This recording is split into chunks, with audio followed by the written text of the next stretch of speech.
பச்சை புடவைக்காரியாய் உன் தாய் மீனாட்சி நான் இன்று வந்திருக்கிறேன். ஒன்றை இழந்தால் அதைவிட சிறந்தது உன்னை வந்து சேரும். நீ இழந்தது உனக்கு நல்லதல்ல என்பதை காலம் ஒரு நாள் காட்டும். நம்பிக்கையோடு காத்திரு. நல்லதே நடக்கும். நல்லது மட்டுமே நடக்கும். உனது இரக்க குணம், பிறருக்கு உதவ வேண்டும் என்கிற உன்னதமான மனோபாவம், இந்த நிலையிலும் பிறர் கஷ்டப்படுவதை காண சகிக்காத மனம், இருக்கும் இடத்திற்கு உண்மையான விசுவாசத்தோடு நடந்து கொள்ள வேண்டும். நீதியை நேர்மையை பின்பற்ற வேண்டும் என்று நினைத்து அதன்படி நடந்து வந்ததால் நான் கீழான நிலைக்கு இறங்க நேர்ந்தது என்று நினைக்கிறாய்.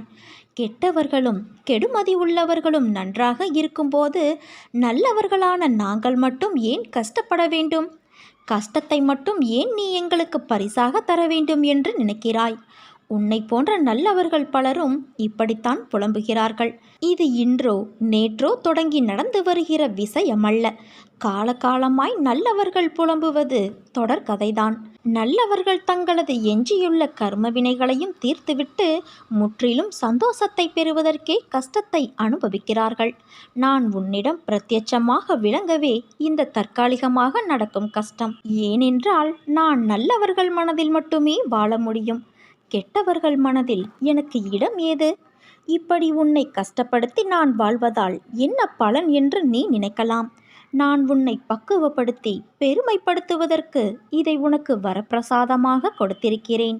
உன்னுடைய தகுதிக்கும் தாங்கும் சக்திக்கும் ஏற்பத்தான் கஷ்டத்தை உனக்கு தருகிறேன். இதை உன்னால் சமாளிக்க முடியும். சோர்வு எதற்கு? அது உன்னை பலவீனப்படுத்தி சிந்தனையை முடக்கும், செயலை குறைக்கும், மந்த புத்தியை உண்டாக்கும். இதற்காகவா நான் உனக்கு கஷ்டத்தை கொடுத்தேன்? இந்த நேரத்தில் நீ வேகமாக செயல்பட வேண்டும். உன்னோடு உன் அன்னையான நான் இருக்கிறேன். உன்னை ரணப்படுத்திய அவமானங்களும் துயரங்களும் நீ வடித்த கண்ணீரும் என்றும் அர்த்தமில்லாமல் போகாது. வாழ்வில் நடைபெறுவது எல்லாம் உனக்கு எதிராகத்தான் இருக்கிறது. ஆனாலும் அதற்காக நீ கவலைப்படாதே. அனைவருக்கும் இது போன்று நடப்பது இயல்புதான். எதற்கும் ஒரு முடிவு உண்டு. நல்லவர்கள் என்றும் தோற்பது இல்லை. என்னை நம்பியவர்கள் என்றும் கைவிடப்படுவதும் இல்லை. என் மீதும் என் வார்த்தைகள் மீதும் நம்பிக்கை வை. நீ நம்பிக்கையோடும் பொறுமையோடும் இரு.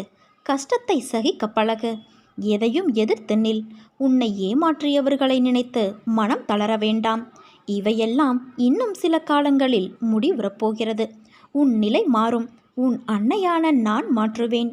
இந்த கஷ்ட காலத்திலிருந்து உன்னை விடுவிக்கவே உன் கர்மவினைகளோடு நான் இங்கு போராடி கொண்டு இருக்கிறேன். அனைவரும் வியக்கும் வண்ணம் நீ வெற்றி காணப்போகிறாய். உன்னை தேடி நிச்சயம் பல வெகுமதிகள் வரப்போகிறது. உன்னை சுற்றியுள்ளவர்களுக்கு முன்பாக நீ பட்ட அவமானங்களுக்கும் நீ வடித்த கண்ணீருக்கும் உன்னை அவர்கள் முன்னால் தலை நிமிர்ந்து வாழ வைப்பேன். அவர்கள் உனக்கு செய்த தவறையும் துரோகத்தையும் உணர்ந்து உன்னிடம் மன்னிப்பு கேட்க வைப்பேன். உன் நிழலாக நீ செல்லும் இடமெல்லாம் உன்னோடு நானும் இருப்பேன். நீ என் பரிபூரண ஆசிர்வாதமும் அன்பும் பெற்ற என் செல்ல பிள்ளை. உன் அன்னையான நான் இருக்கிறேன். அனைத்தையும் பார்த்து கொள்வேன் என்னும் உன் நம்பிக்கை ஒரு நாளும் வீண் போகாது. நிச்சயமாக நான் உன்னை பல சூழல்களில் பார்த்தும் காத்து கொண்டும் வருகிறேன்.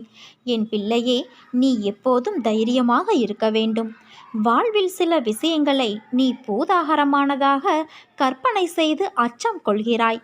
அம்மா, என்னால் முடியவில்லை என்று என்னிடம் புலம்புகிறாய். கவலைப்படாதே. உன் அன்னையான நான் எப்பொழுதும் உனக்கு துணை இருப்பேன். நான் உனக்கு உறுதுணையாக இருக்கும்போது நீ நினைத்ததை செய்து முடிப்பாய். என் தங்கமே, நல்லவர்கள் கஷ்டப்படுகிறார்கள், கெட்டவர்கள் சந்தோஷமாக இருக்கிறார்கள் என்று வருந்தாதே. எல்லாம் கர்ம வினைதான் காரணம். வினைதான் காரணம் என்றால் அம்மா நீ எதற்கு என்று கேள்வி கேட்கிறாயல்லவா? உன் வினையை எளிதில் கடக்கவும் அதிலிருந்து உன்னை காப்பாற்றுவதும் நான். நல்லவர்கள் சோதிக்கப்படுவார்கள், ஆனால் வெற்றி பெறுவது உறுதி என் குழந்தையே. கெட்டவர்கள் நிச்சயம் அதற்குரிய கர்மாவை அனுபவித்துதான் ஆக வேண்டும். பக்தி என்னும் மேகலையை இடுப்பில் அணிவித்து என்னை உனக்கே சொந்தமாக்கிக்கொள். உன்னிடம் இருப்பவை அனைத்தையும் எனக்கு பிரீத்தியோடு சமர்ப்பித்து எனக்கு ஆரத்தி சுற்று. இல்லாத பொருளை அழிக்க முடியாது, இருக்கும் பொருளைத்தான் அழிக்க முடியும். கல்லால் அடிப்பட்ட பானை உடையும் போது அதனுடைய உருவம்தான் இல்லாமல் போகிறது. பானையின் இருக்கும் தன்மை சிறிதளவும் அழிவது இல்லை. ஏனென்றால் உடைத்த பாகங்களுக்கு மறுபடியும் பானையாக ஆகும் சக்தி இருக்கிறது. என் மீது நம்பிக்கை முழு அளவில் இருந்தால் நீ பொறுமை காக்க வேண்டும். என்னை ஏன் கைவிட்டீர்கள் என கேட்டு உன் அருகில் நான் இருக்கும்போதே நீ தூர விலகி செல்லாதே. எந்த நேரத்திலும் முடியாது, கூடாது, நடக்காது, நடக்கவில்லை, நேரவில்லை, வாய்ப்பு இல்லை, முடியவில்லை, பொறுமை இல்லை என இல்லை இல்லை என்ற வார்த்தைகளை உன் வாயிலிருந்தும் மனதிலிருந்தும் முற்றிலுமாக நீக்கிவிடு. நாளை தருவார், அடுத்த ஆண்டு தருவார், இனிமேல் செய்வார் என்று என் அற்புதத்தை நீ தள்ளி போடாதே. நான் எப்போது செய்ய வேண்டும் என்பதை தீர்மானிக்க விரும்பினால் இப்போதே செய் என உறுதியோடு என்னிடம் கேள். அப்போது நான் உனக்கு அருகிலேயே இருந்து உனக்கு தேவையானதை செய்து கொடுப்பேன். உன் மனதில் தோன்றும் எண்ணங்களில், வாயிலிருந்து வரும் வார்த்தைகளில், உன் செயல்பாடுகளில் நேர்மையாக இருக்க வேண்டும். என்னிடம் பேசும்போது கேட்கும்போதும் காத்தருள்வாய். நீயே துணை, உன் பொற்பாதங்களே சரணம், என்னால் முடியும் என அனைத்தும் நேர்மறையாக இருக்க வேண்டும். உனக்குள் நான் இருக்கும்போது நீ எதற்கு உனக்கு யாரும் இல்லை என்று நினைத்து புலம்புகிறாய்? அந்த எண்ணம் தவறானது, ஆபத்தானதும் கூட. எல்லா சுமைகளையும் என்னிடம் கொட்டிவிட்டாயல்லவா? பிறகு ஏன் இன்னும் வருத்தப்பட்டு கொண்டே இருக்கிறாய்? உலகில் உள்ள அனைவருக்கும் ஒவ்வொரு விதமான சுமைகள் இருந்து கொண்டேதான் இருக்கும். உனக்கு சிறியதாகப்படும் பிரச்சனை மற்றவர்களுக்கு பெரியதாக இருக்கும். அவர்களுக்கு சிறியதாக தெரியும் பிரச்சனை உனக்கு பெரிய பிரச்சனையாக இருக்கும். உன் வாழ்வில் நீ தைரியமாக உன்னை சூழ்ந்துள்ள துயரங்களை எதிர்த்து நின்றால்தான் அதை வெற்றி காண முடியும். நீ போகும் பாதையில் மோசமான மனிதர்கள் ரூபத்திலோ வேறு ஏதேனும் ஒரு வழியிலோ உனக்கு தடைகள் வரும். ஆனால் அதை கண்டு அஞ்சாதே. தைரியமாகவும் நம்பிக்கையோடும் உன் இலக்கை நோக்கி போய்கொண்டே இரு. உன் கடமைகளிலிருந்து ஒரு நாளும் தவறாதே குழந்தையே.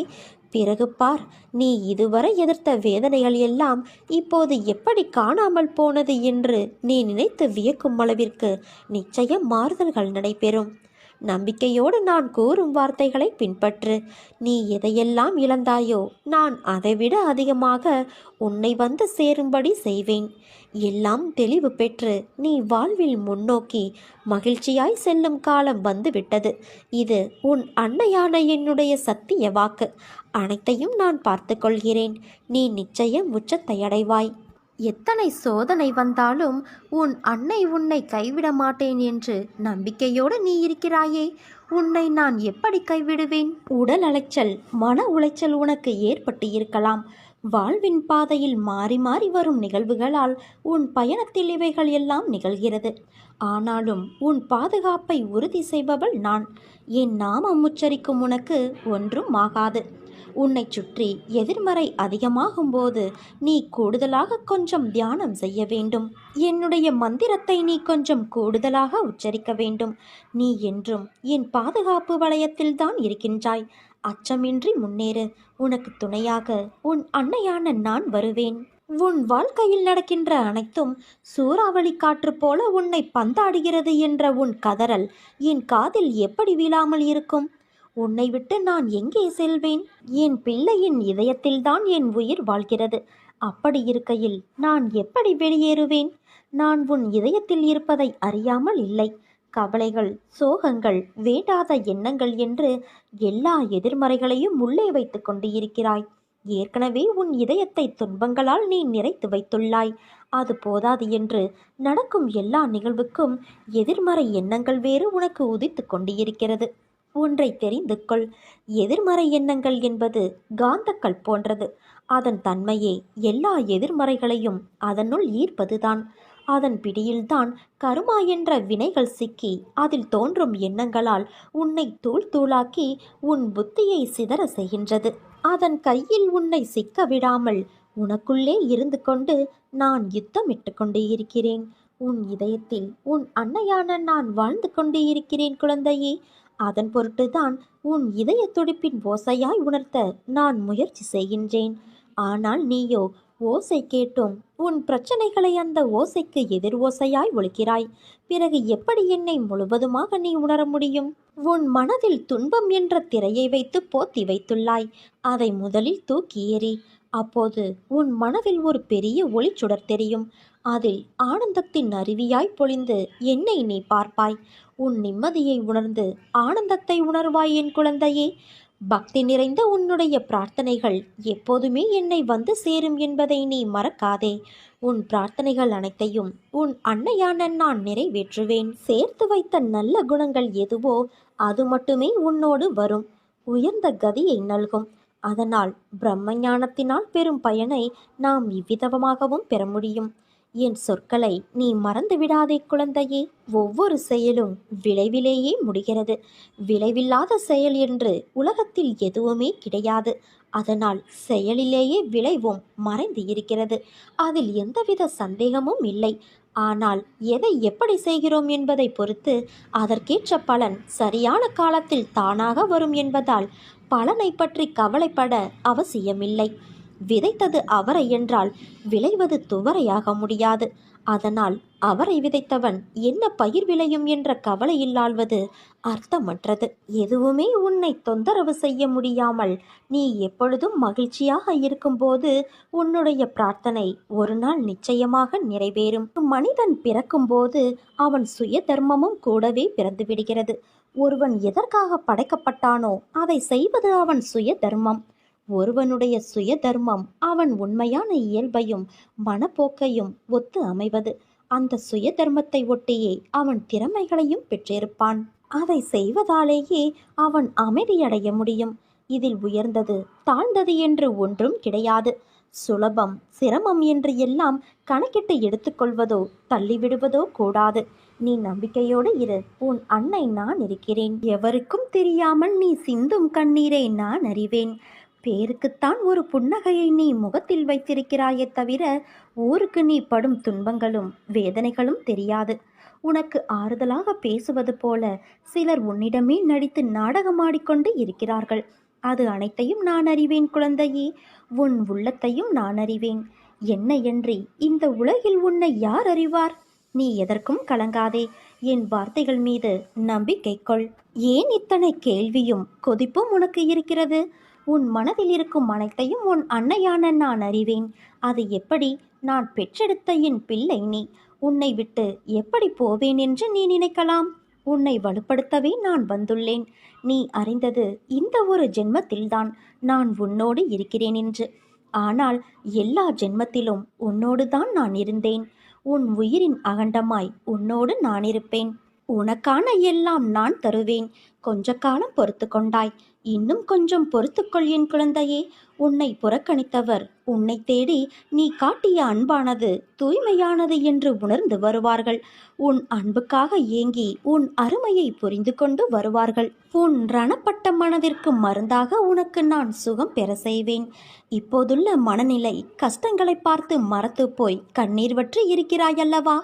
இதை அனைத்தையும் நான் மாற்றியமைப்பேன். நீ என்மேல் கொண்ட பக்தியானது உலகை விட பெரிது. உன்னை என் பிள்ளை என்று சொல்லும்போது ஏற்படும் ஆனந்தத்தை வார்த்தைகளால் சொல்லி உணர வைக்க முடியாது. என் பிள்ளைக்கு வாழ்க்கையில் நல்ல விஷயங்கள் அடியெடுத்து வைக்கும் காலம் வந்துவிட்டது. நீ என் பிள்ளை, அன்புக்கு பெயர் கொண்ட என் பிள்ளை. உன் மனதில் குதர்க்கமான எண்ணங்கள் எழுந்தால் அதை விட்டுவிடு. அதை பெரிதாக எடுக்காதே. மனமும் புத்தியும் நமக்கு பாதி நண்பன் பாதி எதிரி. அதனால் அவற்றை என் பாதத்தில் வைத்துவிடு குழந்தையே. அனைத்தையும் நான் பார்த்து கொள்கிறேன். நிறை குறை என எல்லோரிடமும் உண்டு. ஆனால் அதை திருத்த முயற்சி செய்ய வேண்டும். இப்படி குறையோடு இருக்கிறோமே என்று வருத்தப்படக்கூடாது. உன் வாழ்க்கையானது இனிமேல்தான் தீர்மானிக்கப்பட வேண்டும் என்ற யுகத்தில் இருக்காதே. அது ஏற்கனவே தீர்மானிக்கப்பட்டது. அதுதான் விதி. உன் வாழ்க்கையில் ஆறாக அருவியாக கடலாக சீற்றங்களும் இடம்பெறும். அது ஏன் என்றுதானே கேட்கிறாய்? என் பிள்ளையிடம் நிறைய நற்பண்புகள் இருக்கின்றது. அது நிலைத்து என் பிள்ளை தன்னிச்சையாக மன உறுதியோடு நேர்மையோடு இருக்கவே இத்தனை சோதனைகளும் இடம்பெறுகின்றது.